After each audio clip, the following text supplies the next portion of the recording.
Good evening everybody.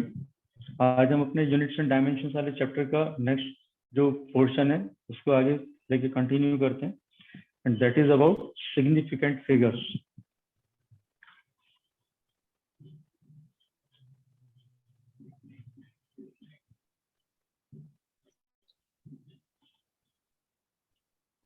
Significant figures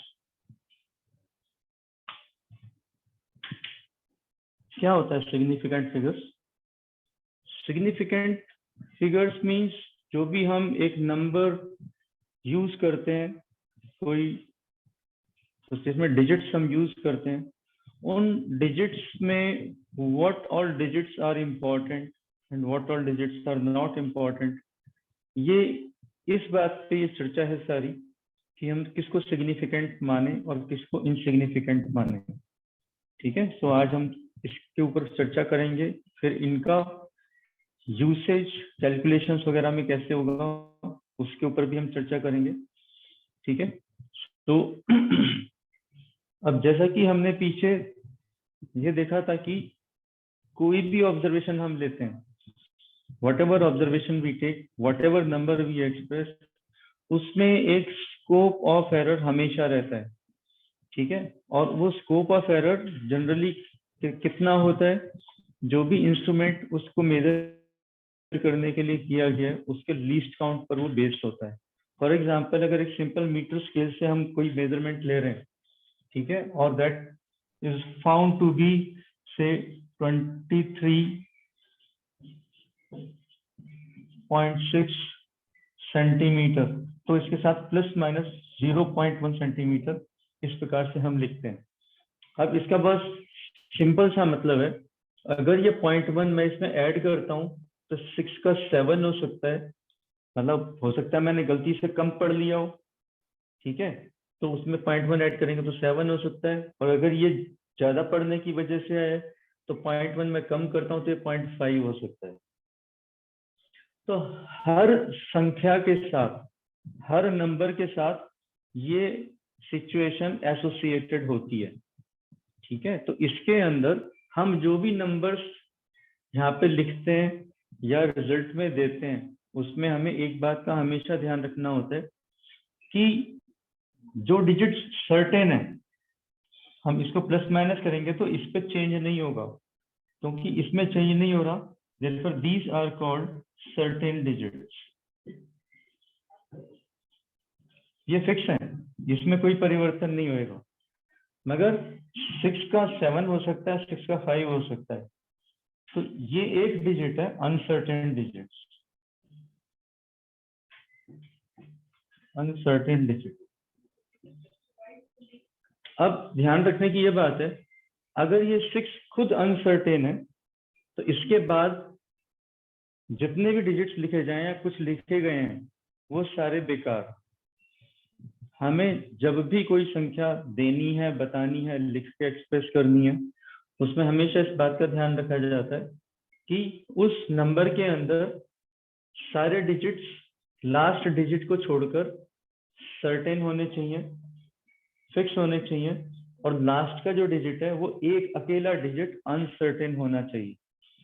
तो हमारे numbers के अंदर whatever we are dealing with while doing physics, the last one number, last one digit only should have the uncertainty and all other digits should be certain digits। हमेशा number को इस प्रकार से आप एक्सप्रेस करेंगे, ये बहुत जरूरी, राइट। तो सर्टेन डिजिट, अनसर्टेन डिजिट, इसका मतलब समझ में आ गया? हमेशा इस प्रकार से लिखना है। अगर आप इसको 23.65 लिखते हैं, ये 6 खुद अनसर्टेन है, 5 का हम क्या करें? 5 का कोई सिग्निफिकेंस नहीं है यहाँ पे, तो ऐसे सारे डिजिट्स हटा दिए जाते हैं, सिर्फ एक लास्ट अनसर्टेन डिजिट रखा जाता है। सिर्फ इसका आपको उसमें ध्यान रखना है।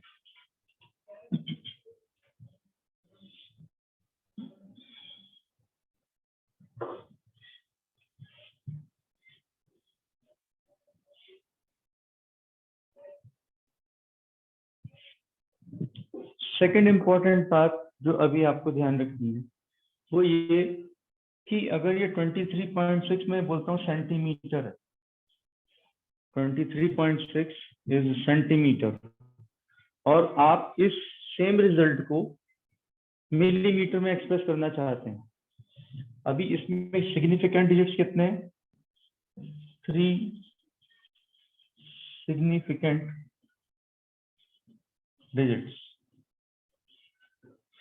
If I express the same result in millimeter, so this will be 236 millimeter. The significant digits remain the same.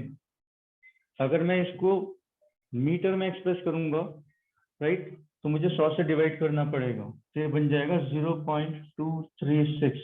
Again significant digits remains 3. तो इंपॉर्टेंट रूल क्या हो गया यहाँ पे, अगर किसी भी रिजल्ट के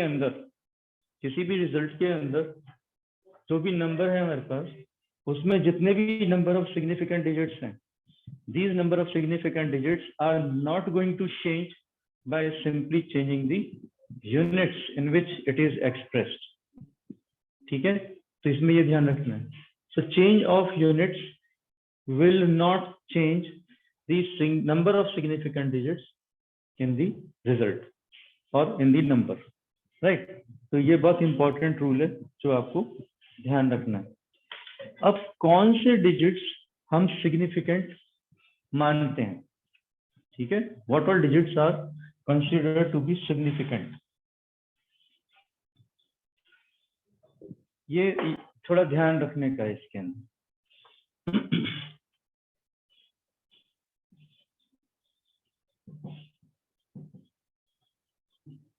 significant digits.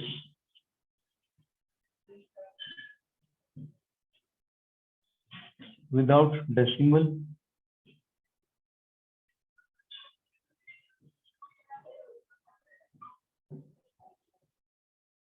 with decimal. मतलब उस नंबर में डेसिमल पॉइंट आ रहा है या नहीं आ रहा है, इस चीज का ध्यान रखना. अगर उसमें डेसिमल प्लेस नहीं है, ठीक है, तो all non zero digits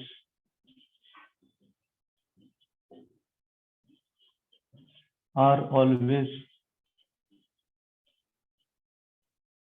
significant. ये वाला रूल इस केस में भी लगता है और ये वाला रूल इस केस में भी लगता है.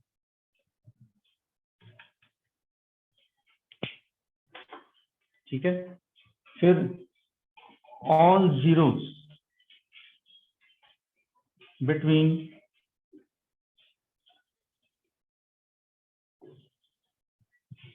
ये नजर आ रहा है यहाँ किनारे वाला, all zeros between non-zero digits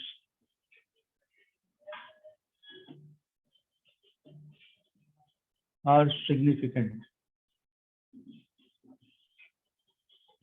मतलब ये हो गया जैसे 236, तो ये सारे नॉन जीरो डिजिट हैं, ये सारे इंपॉर्टेंट हैं, सारे सिग्निफिकेंट हैं. यहाँ पे हमने लिख दिया 306, तो ये जीरो नॉन जीरो डिजिट के बीच में आ रहा है, तो ये जीरो सिग्निफिकेंट माना जाएगा.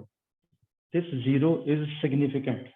ठीक है, तो ये रूल दोनों में लगता है, इसमें भी लगता है.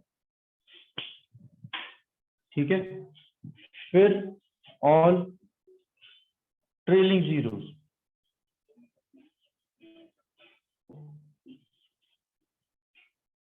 all trailing zeros are insignificant.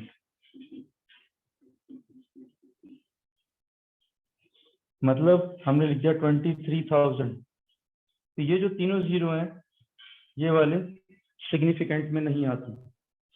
All trailing zeros are insignificant. ये these 3 zeros are not significant. यहाँ पे सिग्निफिकेंट सिर्फ 2 और 3 होंगे.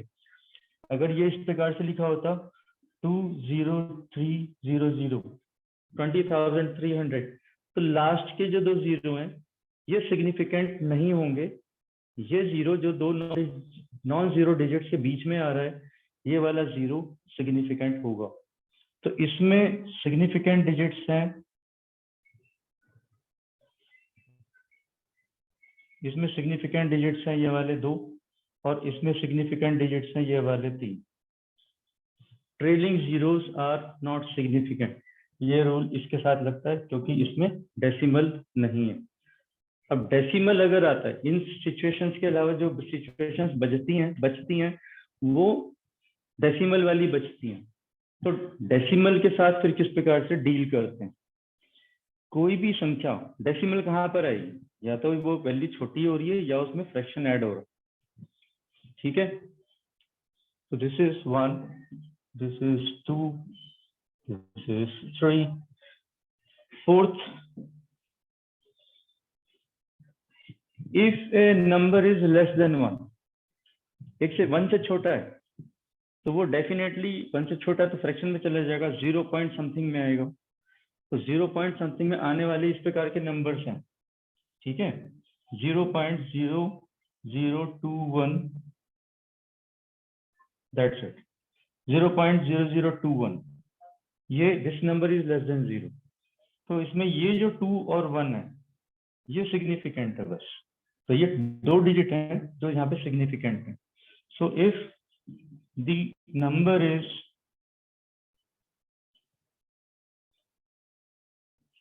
Less than 1, number less than 1 है, देन ऑल लीडिंग जीरोस, ये शुरू में आ रहे हैं तो इसको लीडिंग कहेंगे, ये बाद में आ रहे हैं तो इसलिए ट्रेलिंग कहेंगे। ऑल लीडिंग जीरोस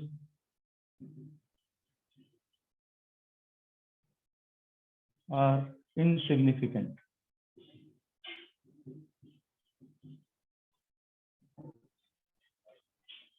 ठीक है। फिर एक 5th रूल और आता है, ये लगता है हमारा इस केस में डेसिमल नंबर वाले के साथ, ठीक है। 5th रूल और है, if A number is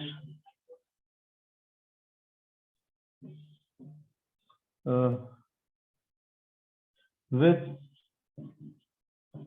decimal and has trailing zeros,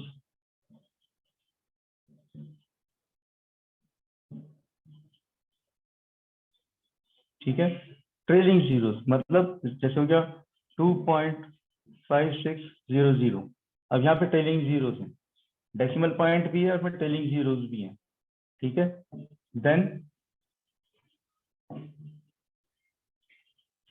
zeros are significant,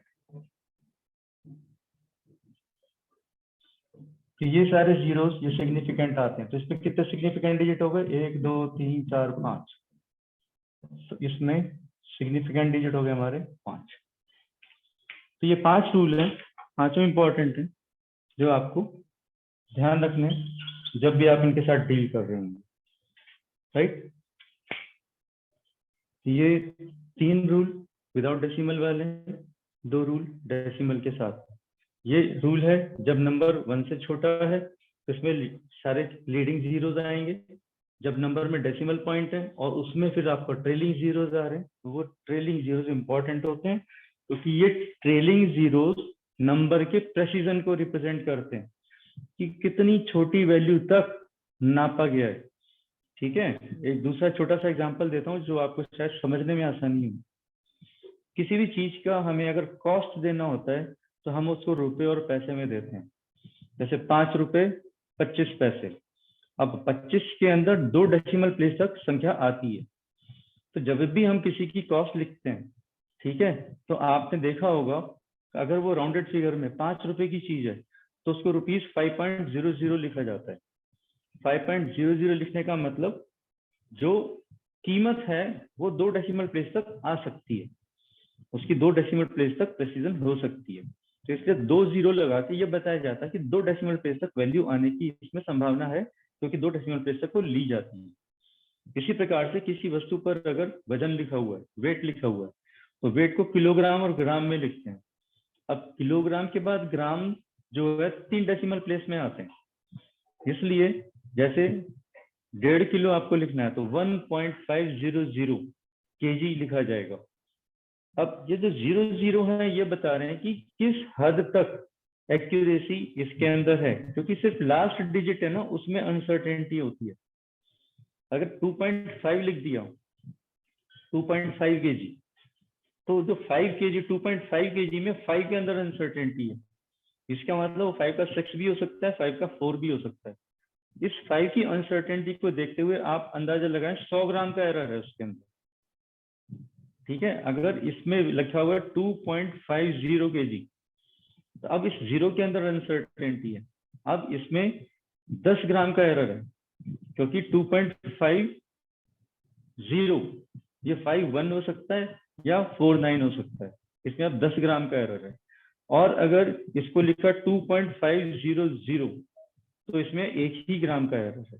तो जीरो ये रिप्रेजेंट करते हैं कि what is the level of accuracy of given figure.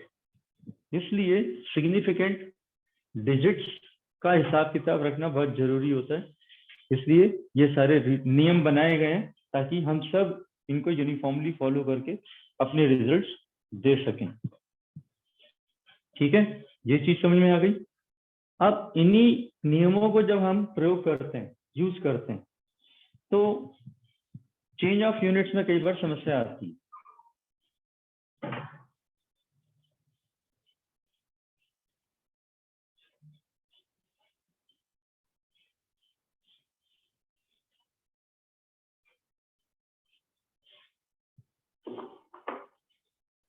For example अभी हम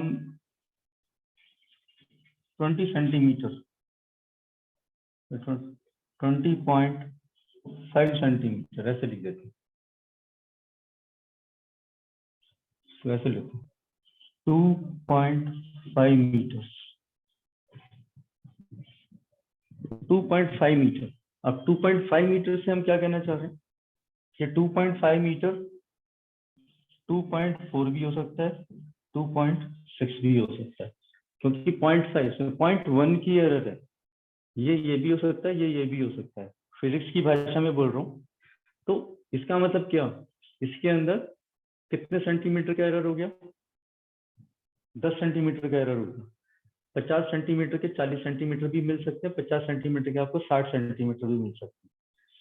अब इसी चीज को अगर 50 लिखा है, तो अब इस जीरो में एरर है, मतलब अब ये 2.51 भी हो सकता है और 2.49 भी हो सकता है।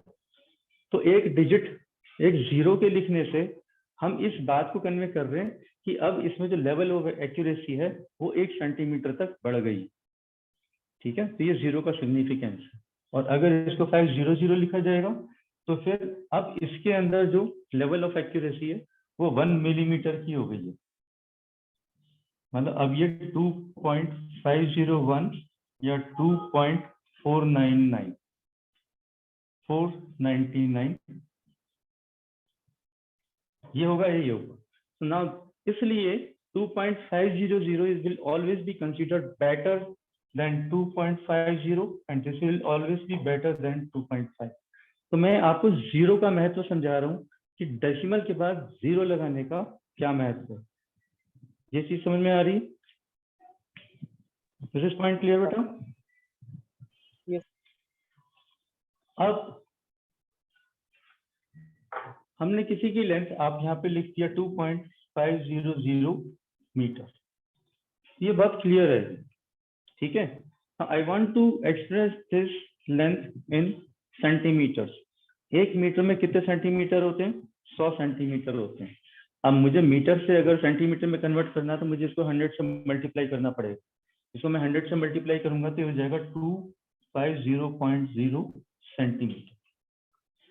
ठीक है, अब ये डेसिमल के साथ नंबर है, डेसिमल के साथ ये नंबर है, इसलिए इसमें नंबर ऑफ सिग्निफिकेंट डिजिट्स हमारे हैं 4। अब भी डेसिमल के साथ है तो इसमें नंबर ऑफ सिग्निफिकेंट डिजिट्स हैं 4। ठीक है, अब अगर मैं इसी संख्या को मिलीमीटर में एक्सप्रेस करना चाहूंगा तो मुझे इसे 10 से मल्टीप्लाई करना पड़ेगा। मैं इसको 10 से मल्टीप्लाई करूंगा तो हो जाएगा 2500 मिलीमीटर। ठीक है, तो यहाँ से अब डेसिमल हट गया है। अब डेसिमल हटने की वजह से जो है ना हमारा रूल वो चेंज हो जाता है। जिस नंबर में डेसिमल नहीं है उसमें जो ट्रेलिंग जीरोज है, लास्ट के जीरोज हैं, वो जीरोज का मान नहीं रह जाता, वो जीरोज काउंटेबल नहीं रह जाते। अब यहाँ पे जो सिग्निफिकेंट डिजिट्स हैं वो हो गए केवल 2। ठीक है, अब इस तरह की जो डिस्क्रिपेंसी है उसको हम एरर कहते हैं। इस तरह की जो एरर्स हैं, ठीक है, अगर मैं यहाँ पे डेसिमल के बाद 0 और लगा दूंगा तो ये हो गए 5, 4 से हो गए 5, मगर ये मैं नहीं लगा सकता, नहीं लगाता तो फिर ये हो गए हैं 2। यहाँ तो 4 सिग्निफिकेंट डिजिट है, यहाँ पे 2 सिग्निफिकेंट डिजिट है, तो ऐसे वैल्यूज चेंज नहीं होती है। हमें इस प्रकार की जो डिस्क्रिपेंसी है, जो एरर्स हैं, उनको डील करने के लिए फिर हमें एक स्पेशल मेथड यूज करना पड़ता है, उसको कहते हैं साइंटिफिक नोटेशन ऑफ नंबर्स। ये स्पेशल मेथड है, scientific notation.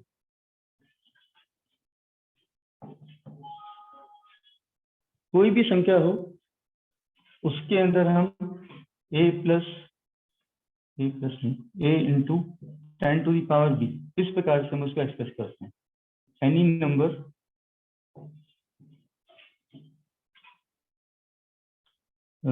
should be expressed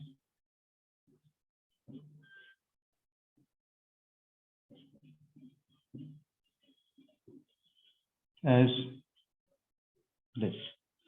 अब a क्या है, where 1 is less than equal to a is less than 10। a की ये जो संख्या है ये 1 और 10 के बीच की संख्या है। दिस कैन बी 1, 1.0, 1.00 ऐसे हो सकती है। 1 और 10 के बीच की ये संख्या है, इसको हम हमेशा 1 और 10 के बीच में रखते हैं और इसमें सिर्फ सिग्निफिकेंट डिजिट्स को ही रखते हैं। ये बहुत इंपॉर्टेंट है, हम जीरोस को हटा के सिग्निफिकेंट डिजिट्स को हम ए के अंदर रखते हैं यहाँ पे। बाकी डेसिमल के बाद, डेसिमल से आगे या जो भी सिचुएशन है, जितने भी जीरोस साथ में आने उनको हम 10 की पावर में रखते हैं। ठीक है, तो फॉर एग्जांपल 2.500, अब ये जो है this is 10 to the power से ये 0 है, नॉर्मल सिचुएशन है, क्योंकि ये संख्या पहले से ही 1 और 10 के बीच की संख्या है।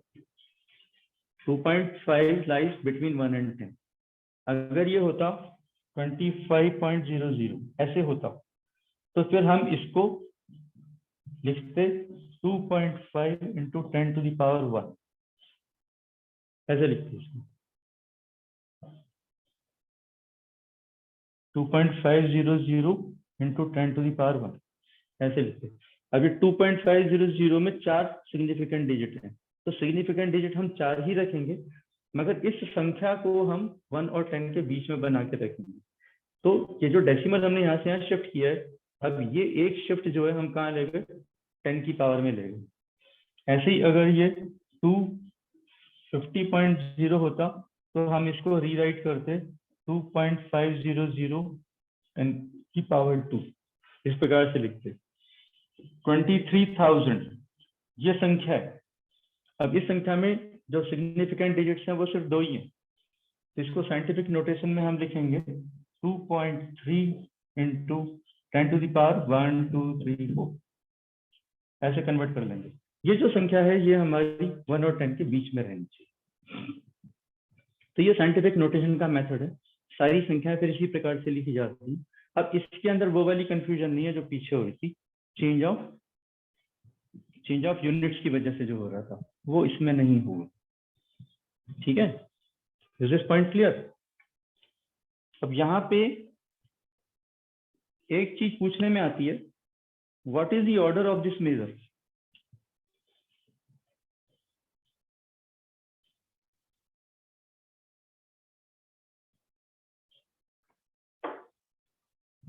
ये जो संख्या है ये कितनी बड़ी संख्या है? ठीक है, अब आपको याद होगा कि हम अपनी बोलचाल की भाषा में इस चीज को यूज करते हैं। ठीक है, कि ये तो सौयों में आती है, सैकड़ों में आती है। ठीक है, ये तो हजारों में चली गई है। ठीक है, ये तो लाखों में चली गई है संख्या। ये जो हम शब्द यूज कर रहे हैं, सैकड़ों में आ रही है, हजारों में चली गई, लाखों में चली गई, ये हम ऑर्डर ऑफ मेजर बता रहे हैं, आपको अंदाजा दे रहे हैं कि कितनी बड़ी संख्या है। ठीक है, इसको हम ऑर्डर ऑफ मेजर कहते हैं, ऑर्डर ऑफ नंबर, नंबर कितना बड़ा है। ठीक है, अब यहाँ पे थोड़ा सा ये देखने का है, अक्सर पूछा जाता है कोई नंबर दे दिया आपको और बुलाए बताओ what is the order of this number, तो उसमें हमें दो बातों का ध्यान रखना है। If 1 is less than equal to a is less than 5, if 1 is less than equal to a is less than 5, ठीक है, then order is b, तो 10 की पावर में जो भी संख्या है b वो इसका ऑर्डर होगा। ठीक है, और अगर 5 is less than equal to a is less than 10, अगर 5 और 10 तक पहुंच गई संख्या इसके बीच में आ रही है तो इसका ऑर्डर हो जाएगा then order is b plus 1। तो हम इसको 6, 7, 8 जो इसको 10 ही मान लेते हैं और इसमें एक पावर ऐड करके बताते हैं इस प्रकार से। तो अगर संख्या दी हुई आपको 7.5 इंटू 10 टू द पावर 3, ठीक है, तो ऑर्डर इसका हो गया, ऑर्डर ऑफ द नंबर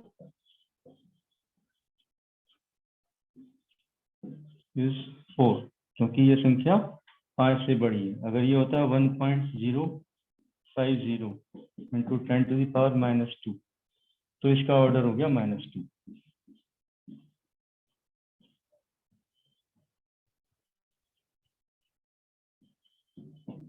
-10 की पावर -2।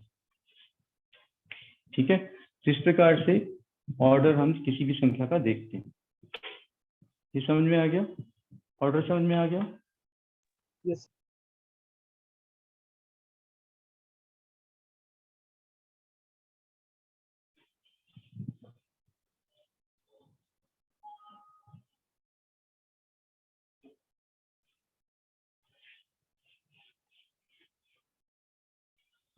अब कई बार फॉर्मूलों के अंदर कॉन्स्टेंट्स इन्वॉल्व होते हैं। ठीक है, कॉन्स्टेंट्स का क्या मतलब हो गया, जैसे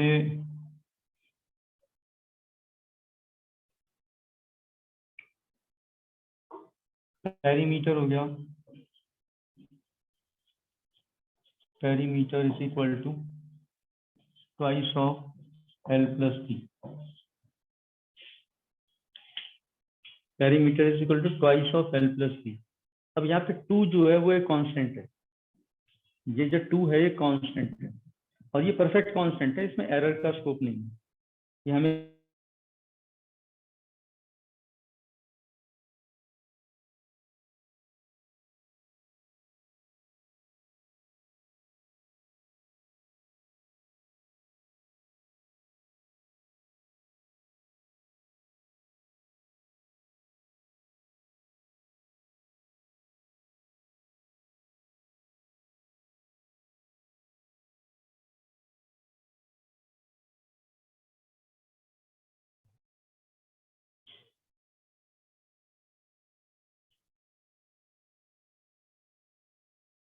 बेटा आवाज आ रही है? Yes, sir.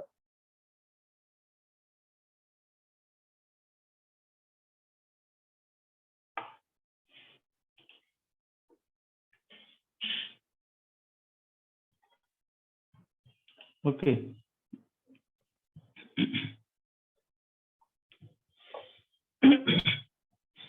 मैं बता रहा था किसी भी फॉर्मूले में अगर कॉन्स्टेंट्स इन्वॉल्व होते हैं, जैसे 2 है, अब लेंथ और ब्रेड्थ की मेजर कितनी है, जितनी भी हो, ठीक है, उसके साथ जितने भी डेसिमल प्लेसेस के साथ संख्या आ रही है, तो ऐसे कांस्टेंट्स के साथ आप 2 के साथ, क्योंकि 2 एक परफेक्ट कांस्टेंट है, इसमें एरर का स्कोप नहीं है, तो इसको आप जरूरत के अनुसार खाली 2 के साथ भी यूज कर सकते हैं, 2.0 के साथ भी यूज कर सकते हैं, 2.00 के साथ भी यूज कर सकते हैं और 2.000 के साथ भी यूज कर सकते हैं। तो कॉन्स्टेंट्स इन्वॉल्व होते हैं फार्मूलों के अंदर, जो परफेक्ट कॉन्स्टेंट्स हैं, परफेक्ट नंबर्स हैं, उनके साथ नंबर ऑफ डेसिमल प्लेसेस आप जरूरत के अनुसार जितने भी चाहिए आप लगा सकते हैं। ठीक है, तो ये कांस्टेंट के साथ ये एक्सेप्शन है, ये आप यूज कर सकते हैं। क्योंकि जो रूल्स हम अभी आगे करेंगे कैलकुलेशन में किस प्रकार से रूल्स को फॉलो करना है, तो वहां पे अगर इस चीज का हम ध्यान नहीं रखेंगे तो फिर ये उसमें लिमिटेशंस इंपोज करेंगे। ठीक है। दूसरी जगह हो सकती है like diameter is equal to twice radius, ये 2 फिर कांस्टेंट आ गया। Circumference c is equal to 2 pi r, 2 फिर कांस्टेंट आ गया। पाई की वैल्यू हमें पता है ये इरेशनल नंबर है, काफी बड़ी संख्या जाती है। ठीक है, जितने नंबर ऑफ डेसिमल प्लेसेस चाहिए उसके हिसाब से आप इसको कवर कर लेते, मगर ये 2 परफेक्ट कांस्टेंट है, ये 2 परफेक्ट कांस्टेंट है, ये 2 परफेक्ट कांस्टेंट है। इसके साथ नंबर ऑफ डेसिमल प्लेसेस कितने भी लगा सकते हैं। डेसिमल प्लेसेस की कंडीशंस ऐसे कांस्टेंट्स पे इंपोज नहीं होती, ये बताना चाह रहा हूं।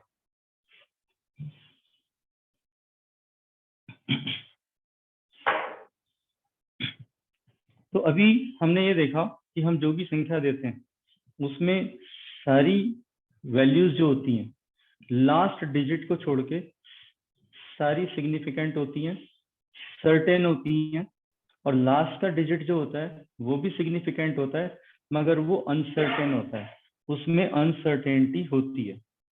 तो जब हम कैलकुलेशंस करते हैं, हम संख्याओं को जोड़ रहे हैं, ऐड कर रहे हैं, मल्टीप्लाई कर रहे हैं, डिवाइड कर रहे हैं, तो उसके अंदर ये जो अनसर्टेनिटी है ये किस प्रकार से रिफ्लेक्ट करती है, ये हमें थोड़ा देखने की जरूरत है।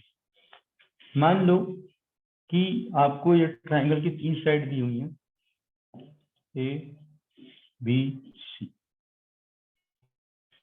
ठीक है, और ये 3 जनों ने नापी है, 3 जनों ने 3 अलग अलग इंस्ट्रूमेंट से नापी है। तो first student has given you A is equal to 2.5 centimetre, दूसरे ने आपको दिया है b is equal to 5 centimetre, ठीक है, और c ने आपको दिया है दिस इज 7.51 सेंटीमीटर, ऐसे दिया है। ठीक है, let me put it this 5.0 centimetre. अब इसके अंदर जब हम इन तीनों का, हमें पेरीमीटर निकालना है, तो पेरीमीटर निकालते वक्त हमें ये ध्यान रखना है कि अनसर्टेनिटी कहाँ कहाँ पर है। 2.5 के अंदर अनसर्टेनिटी यहाँ पर है, 5.0 में अनसर्टेनिटी यहाँ पर है, और 7.51 में अनसर्टेनिटी यहाँ पर। ये चीज समझ में आ रही है। अब जब हम इन संख्याओं को जोड़ेंगे तो 1 के ऊपर यहाँ तो कुछ नहीं है, तो यहाँ पे क्या डिजिट होगी हमें नहीं पता, यहाँ पे क्या होगी हमें नहीं पता, तो हम इनको 0 मान के ऐड कर लेते हैं, इसको 1 ही लिख देते हैं, जबकि हमें पता है यहाँ पे कुछ और भी हो सकता है। हम 0 अपने कन्वीनियंस के हिसाब से मानते हैं, ये हमने 1 लिख दिया, तो इस 1 में अनसर्टेनिटी है। फिर ये 5 + 5 ये हो गया 10। अब इस 5 और 0 की वजह से यहाँ पे अनसर्टेनिटी आ गई है, तो ये डिजिट भी अनसर्टेन हो गया है। ठीक है, कैरी का हो गया 1, तो ये हो गया 1 ऐड करके यहाँ पे 15। ठीक है, तो अब इस रिजल्ट के अंदर लास्ट के जो 2 डिजिट आए हमारे पास, इन दोनों में अनसर्टेनिटी है, और रूल है कि हमें एक ही अनसर्टेन डिजिट रखना होता है। इसका मतलब हम सिर्फ इसको रखेंगे और इसको ड्रॉप कर देंगे। This is to be drop, only this is to be kept. ये चीज समझ में आई। दूसरा एग्जाम्पल लेते हैं। अगर यही संख्याएं डिफरेंट होती, मान लो 1.010 और 2.5 3.76, ये संख्या है, इनको हमें जोड़ना है। तो इनको जोड़ेंगे तो ये किस प्रकार से जोड़ी जाएंगी। 1.010 अनसर्टेनिटी का है इसमें, 2.5 अब यहाँ पता ही नहीं क्या है, ये सब अनसर्टेन, यहाँ पे अनसर्टेनिटी का है, यहाँ पर ये भी अनसर्टेन। 3.76 यहाँ पता नहीं क्या है, ये अनसर्टेन हो गया, ये भी अनसर्टेन हो गया।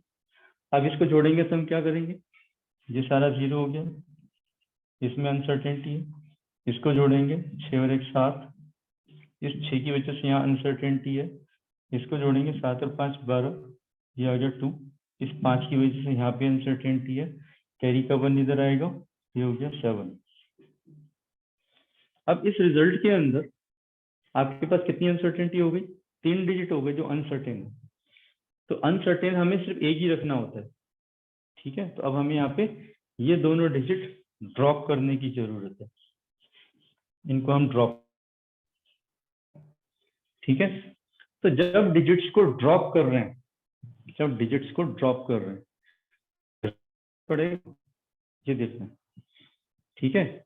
अब यहाँ पे पहला रूल आपको जो बताने जा रहा हूँ वो ये कि इसमें नंबर ऑफ डेसिमल प्लेस कितने हैं, हम ये रिजल्ट लेने जा रहे हैं। तो इसमें नंबर ऑफ डेसिमल प्लेस है 1, इसमें है 3, इसमें है 1 और इसमें है 2। तो जो रिजल्ट होगा हमेशा एडिशन सब्ट्रैक्शन, कोई सा भी ऑपरेशन हो रहा हो, एडिशन या सब्ट्रैक्शन, उसके अंदर रिजल्ट के अंदर जो नंबर ऑफ डेसिमल प्लेसेस होंगे, वो जो क्वांटिटीज ऐड या सब्ट्रैक्ट हो रही हैं उनके अंदर जो least number of decimal places हैं उसके बराबर होंगे। तो 3 1 2 में से एक सबसे छोटा नंबर ऑफ डेसिमल प्लेसेस है यहाँ पे, तो रिजल्ट में भी एक ही डेसिमल प्लेस रिफ्लेक्ट करेगा, ये रूल है, ठीक है। दूसरा एग्जांपल देखते हैं, 7.56, ठीक है, इसमें से 2.1 आपको माइनस करना है, तो इधर अनसर्टेनिटी है। अब 2.1 में यहाँ पे एक डेसिमल प्लेस है, यहाँ पे 2 डेसिमल प्लेस है, तो रूल कहता है जो रिजल्ट होगा वो एक ही डेसिमल प्लेस के साथ आएगा। वो एक डेसिमल प्लेस के साथ फिर कैसे आएगा, पहले हम इसको सॉल्व कर लेते हैं, सॉल्व करने में हम सब्ट्रैक्ट कर रहे हैं, ये हो गया 6, ये हो गया 4 और ये हो गया 5। अब क्योंकि ये एक है तो हम एक ही डेसिमल प्लेस तक रखेंगे, हमें ये ड्रॉप करना होगा। तो जब भी हम डिजिट्स ड्रॉप करते हैं, तो ड्रॉप करने के अंदर हमें राउंडिंग को यूज करना होता है, राउंडिंग ऑफ नंबर्स, हम यूज करते हैं राउंडिंग ऑफ नंबर्स। तो राउंडिंग ऑफ नंबर्स में मैं रूल्स बताऊंगा आपको, वो ध्यान रखना है। तो अभी ये जैसे 7 डिजिट है, इसमें 7 डिजिट ड्रॉप हो रहा है, तो ये इसको एक इंक्रीमेंट करके जाएगा। बट 2 में पहले से ही अनसर्टेनिटी है, अगर 7 ड्रॉप कर रहे हैं तो हम 2 का 3 कर देंगे, तो एक्चुअल के नजदीक हो जाएंगे, क्लोज हो जाएंगे। 27 is close to 30 that way, तो हम इसको 3 में राउंड ऑफ कर देंगे। ऐसे यहाँ पे 6 ड्रॉप कर रहे हैं, तो 6 ड्रॉप कर रहे हैं तो 6 क्योंकि 5 से बड़ा है, इस 4 को हम 5 कर देंगे, तो इसका जो आंसर दिया जाएगा वो 5.5 दिया जाएगा, इसका जो आंसर दिया जाएगा 7.3 दिया जाएगा। तो ये इस प्रकार से हम राउंडिंग ऑफ नंबर्स को यूज करते हैं, ये यहाँ पे ध्यान रखना, ठीक है। अब दूसरा ऑपरेशन जो मैं समझा रहा हूँ, ये रूल हो गया हमारा एडिशन और सब्ट्रैक्शन का। Whenever quantities are being added or subtracted, the number of decimal places in the result is equal to the least number of decimal places in the quantities. ये रूल है, ठीक है। इस प्रकार से हम इस रूल को यूज कर रहे हैं।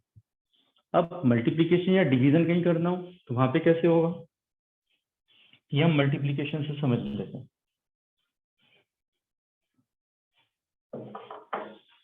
कोई क्वांटिटी आपके पास 2.56, अनसर्टेनिटी का है यहाँ पर है, इसको हम 1.2 से मल्टीप्लाई कर रहे हैं।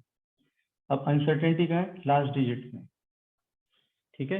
इसमें कितने सिग्निफिकेंट डिजिट्स हैं 2.56 में, इसमें है 3, और 1.2 में कितने सिग्निफिकेंट डिजिट्स हैं, इसमें है 2, ठीक है। तो हम पहले मल्टीप्लाई करते हैं, फिर देखते हैं रिजल्ट किस प्रकार से एक्सप्रेस होगा। तो इसके जब हम मल्टीप्लाई करेंगे तो इस 2 से मल्टीप्लाई करके लिखेंगे तो अनसर्टेन का प्रोडक्ट 2 6 दी 12, 2 5 दी 10, 10 + 1 इज 11, फिर कैरी 1, अब टू अनसर्टेन, सर्टेन से मल्टीप्लाई हो रहा है तो अनसर्टेन हो गया। ऐसे ही 2 × 2 = 4 + 1 5, ये भी अनसर्टेन होगा, ठीक है। ये समझ में आया। अनसर्टेन से आप किसी को मल्टीप्लाई कर रहे हो तो सारे अनसर्टेन हो जाए। अब cross 1 into uncertain that is 6, ये अनसर्टेन हो गया। 1 into 5 सर्टेन, ये सर्टेन हो गया। 1 into 2 दोनों सर्टेन है, ये भी सर्टेन हो गया। ठीक है, तो इस प्रकार से अब इसको ऐड करना है हमें, ऐड करेंगे तो ये हो गया 2, इसमें है अनसर्टेनिटी इज 10, इसमें भी अनसर्टेनिटी, कैरी का 1 दैट इज 3, 1 2 3, तो डेसिमल प्लेस इधर आ गया। ये हमारा रिजल्ट है। अब रिजल्ट के अंदर तीन डिजिट्स ऐसे हैं जिसमें अनसर्टेनिटी है, और हमें सिर्फ एक ही डिजिट ऐसा रखना होता है जो अनसर्टेन हो। तो हमें यहाँ पे क्या करना पड़ेगा, हमको यहाँ पे ये दोनों डिजिट्स ड्रॉप करने पड़ेंगे। ड्रॉप करने के बाद, क्योंकि अब 5 से बड़े डिजिट ड्रॉप हो रहे हैं, तो इसको जो रिजल्ट हमारे पास आएगा वो हो गया 3 पॉइंट। इसमें कितने 2, इसमें कितने 3। तो ये सिग्निफिकेंट डिजिट ये मैच है। जो भी क्वांटिटीज मल्टीप्लाई हो रही हैं उसमें जो छोटी संख्या है, छोटी संख्या का मतलब कम नंबर ऑफ सिग्निफिकेंट डिजिट्स की जो संख्या है, उतने ही नंबर ऑफ सिग्निफिकेंट डिजिट्स में हमारा रिजल्ट आता है। ये चीज सीखने की है इसमें। दूसरा एग्जांपल ले लेते हैं, 3.741, और इसको हम मल्टीप्लाई कर देते हैं 2.12 से। ठीक है, अब इसको सॉल्व करके बताओ क्या आना चाहिए। ये अनसर्टेन है, ये अनसर्टेन है, तो 2 into 1 2, 2 into 4 8, ये सब अनसर्टेन है। 2 into 7 14, 2 into 3 6 plus 1, ये सब अनसर्टेन है। अब इसको इससे मल्टीप्लाई कर रहे हैं तो 1 into 1 1, ये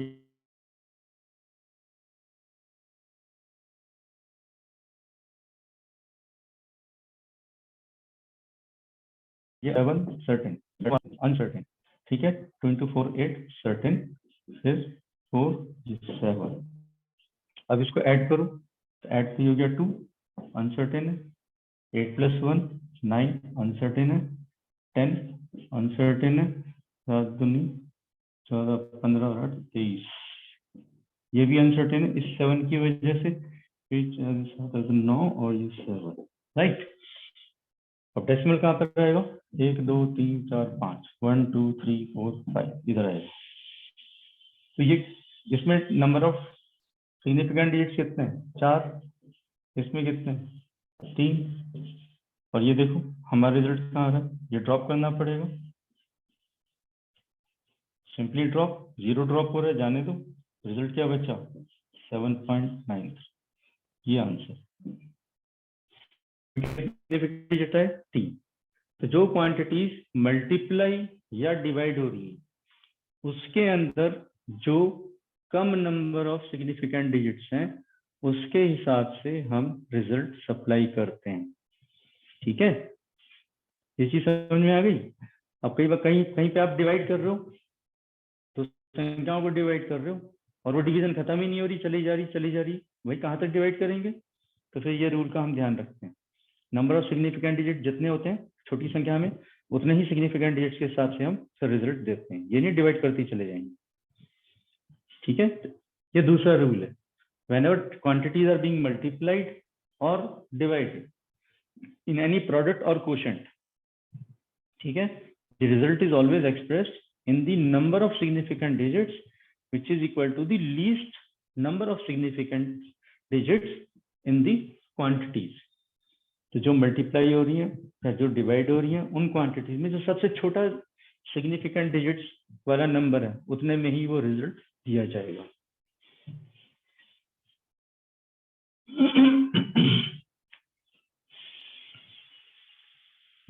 एक और छोटा सा एग्जांपल ले लेते हैं, 2.56 मल्टीप्लाइड बाय 1.5 अपॉन से 2.0। यहाँ पे ये कितने सिग्निफिकेंट डिजिट्स, बढ़ा देते हैं इसको, चलिए सिग्निफिकेंट डिजिट्स कितने हो गए 4, यहाँ कितने हो गए सिग्निफिकेंट डिजिट्स? 3। यहाँ कितने हो गए सिग्निफिकेंट डिजिट्स? 2। तो इसका जो सब सॉल्व करके जो रिजल्ट आएगा वो 2 सिग्निफिकेंट डिजिट में ही देना है आपको। अगर आप 3 में जा रहे हो, 4 में जा रहे हो, उस प्रकार से आप लिख के दे रहे हो तो फिर वो हम फालतू दे रहे हैं।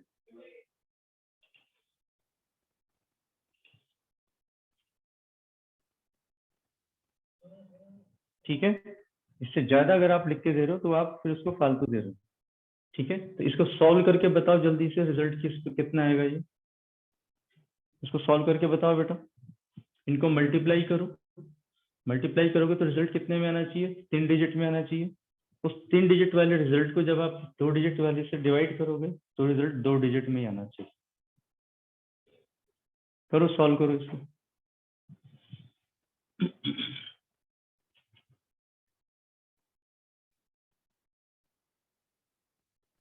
सर 2.560 है। 2.560 इंटू 1.50 अपॉन 2.0 ऐसे कर दीजिए।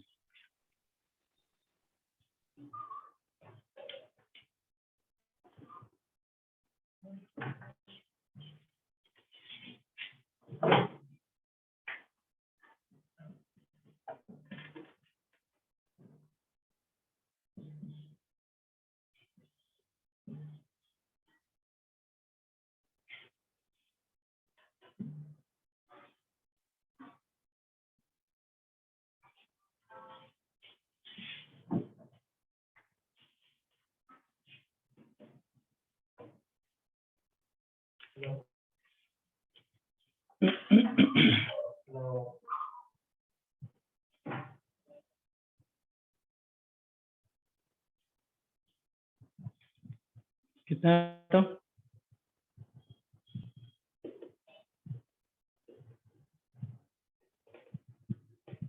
सर 1.9। यस, इसका रिजल्ट होगा 1.9 क्योंकि हमें 2 डिजिट में देना है। ठीक है, तो इस प्रकार से ये रूल्स आपको अप्लाई करने कैलकुलेशंस के अंदर हमेशा ध्यान रखना ही है।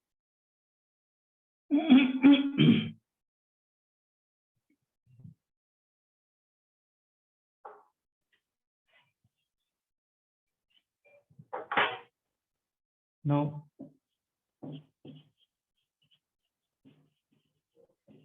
rounding of numbers.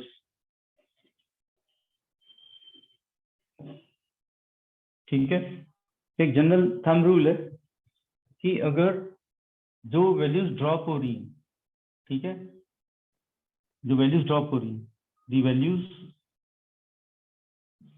Being dropped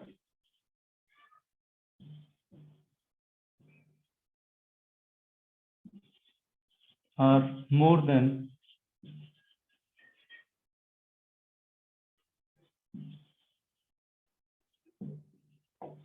5। More than 5 का मतलब हो गया 51 है, 506 है, 5101, इस प्रकार से 5 से ज्यादा है, मोर देन 5। ठीक है, value being dropped are more than 5 तो क्या होगा? देन remaining last digit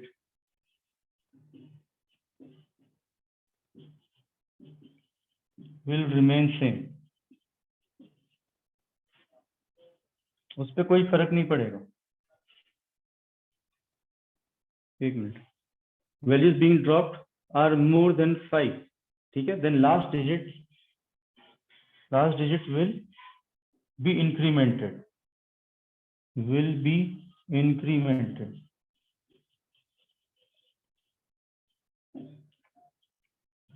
हमने लिखा है values being dropped are more than 5, 5 से बड़ी वैल्यू है तो जो बची हुई लास्ट डिजिट होगी वो 1 से बढ़ जाएगी।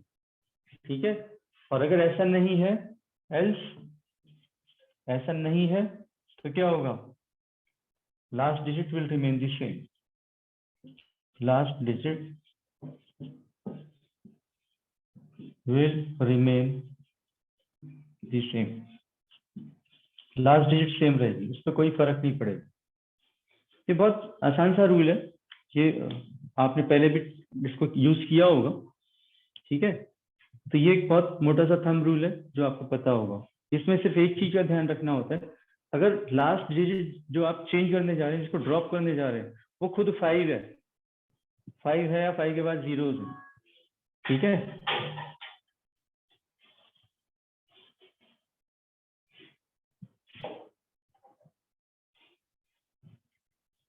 जैसे 2.7650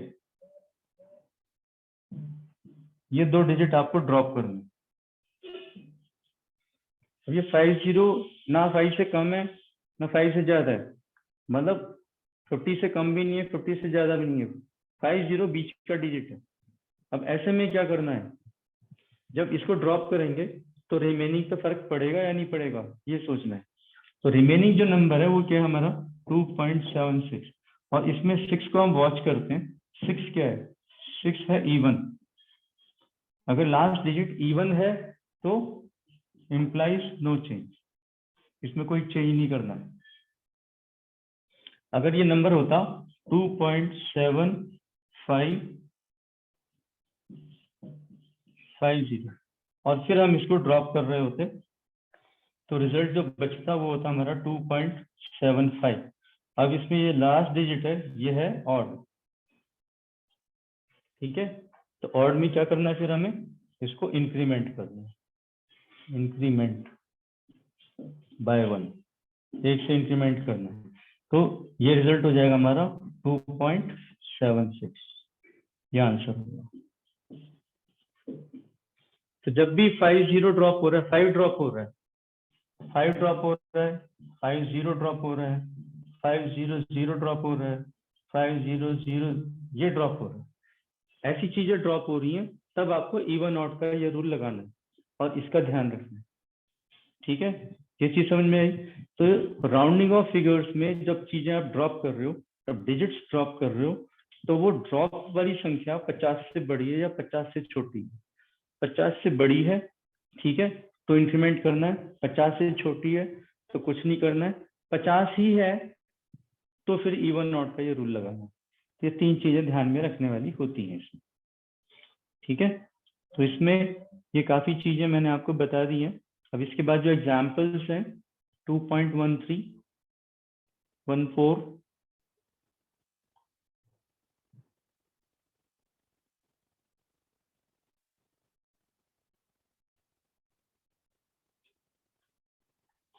ये दोनों एग्जाम्पल्स आपको ध्यान से करने हैं, ठीक है। बता देता हूं मैं अभी।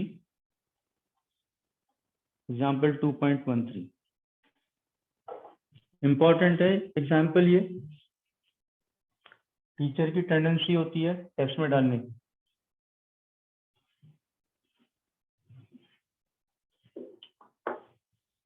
इसमें दिया गया है each side of a cube is measured to be 7.203 meter, 7.203 metre एक क्यूब है।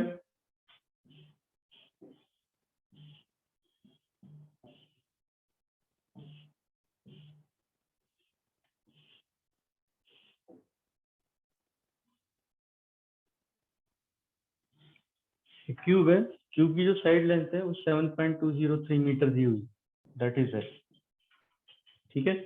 तो इसका आपको सरफेस एरिया निकालना है, सरफेस एरिया निकालना है और वॉल्यूम निकालना है। सरफेस एरिया का फॉर्मूला क्या होता है, 6L²। वॉल्यूम का फॉर्मूला होता है L3। जब आप L² कंप्यूट करोगे, उसको मल्टीप्लाई करोगे, तो नंबर ऑफ डेसिमल प्लेसेस बहुत सारे मिलेंगे आपको, ठीक है। अब क्योंकि हम प्रोडक्ट का ऑपरेशन कर रहे हैं, इसलिए रिजल्ट हमारा किस में आना चाहिए, 4 सिग्निफिकेंट डिजिट्स में ही आना चाहिए। तो आपको रिजल्ट 4 सिग्निफिकेंट डिजिट तक राउंड ऑफ करके देना पड़ेगा। ऐसी L³ में जब आप इसको 2 बार और मल्टीप्लाई करोगे इसी से, तो आपको L³ मिलेगा, उसमें भी नंबर ऑफ डेसिमल प्लेसेस बहुत सारे मिलेंगे। आपको फाइनल रिजल्ट 4 डिजिट के अंदर ही राउंड करके देना है, ठीक है, 4 सिग्निफिकेंट डिजिट्स के अंदर, ये ध्यान रखना है। सो इसलिए दिस एग्जांपल इज इम्पोर्टेंट, ठीक है। इसके बाद जो दूसरा एग्जांपल है यस,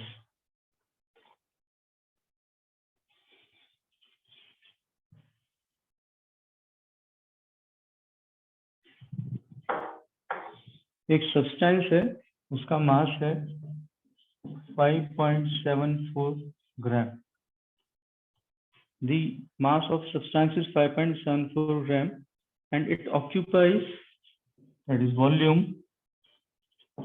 1.2 सेंटीमीटर क्यूब. ठीक है, आपको बोला है फाइंड इट्स डेंसिटी. डेंसिटी का फॉर्मूला होता है मास अपॉन वॉल्यूम. तो हम क्या कर रहे हैं इसमें, 5.74 को 1.2 से डिवाइड कर रहे हैं.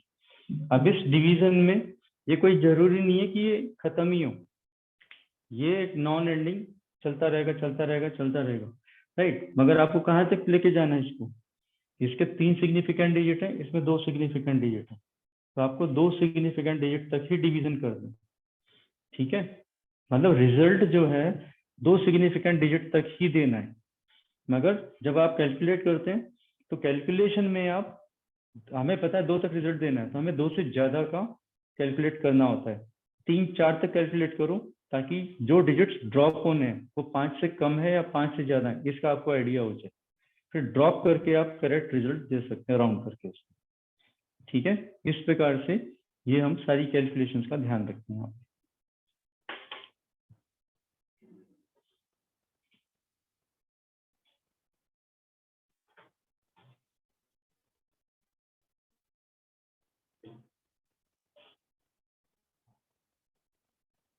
ठीक है, फिर अनसर्टेनिटी के साथ कैसे कैलकुलेशंस करते हैं ये आपको नेक्स्ट क्लास में मैं समझाऊंगा. ठीक है, तो ये जो छोटी छोटी बातें हैं उनके ऊपर छोटे छोटे क्वेश्चन बहुत सारे बनते हैं. ठीक है, तो अगर आप इन पे सब पे ध्यान देंगे तो आपको बहुत हेल्प होगी. ठीक है, आगे जो कैलकुलेशंस करेंगे हम, पूरे चैप्टरों में जो कैलकुलेशंस जाएंगी वो कितने डेसिमल प्लेस तक फिर रिप्रेजेंट करनी चाहिए, वो सारे रूल्स यहाँ से हमें पता चलते हैं. ठीक है, इसमें बेटा कुछ पूछने वाला है तो बताओ, आज हमने जो भी कवर किया है. No sir. ठीक है, पिछली जो असाइनमेंट थी उसमें मैं कहता एक क्वेश्चन जो था वो मुझे आपको समझाने वाला था, उसको छोड़ के बाकी के क्वेश्चंस करें आपने ट्राई. Yes sir. हाँ बेटे, बाकी के क्वेश्चन सारे कर लेना. प्रोबेबली नेक्स्ट क्लास में जब शुरू करूंगा मुझे याद दिलाना कि एक बार उसको एक बार हम डिस्कस कर लेंगे तो वो भी खत्म हो जाएगा. Okay sir. Okay sir. हाँ ठीक है बेटा. अंशु कुछ पूछना है बेटा? अंशु, पुष्प, नितिन? No sir. ठीक है बेटा, ओके, बाय फॉर नाउ.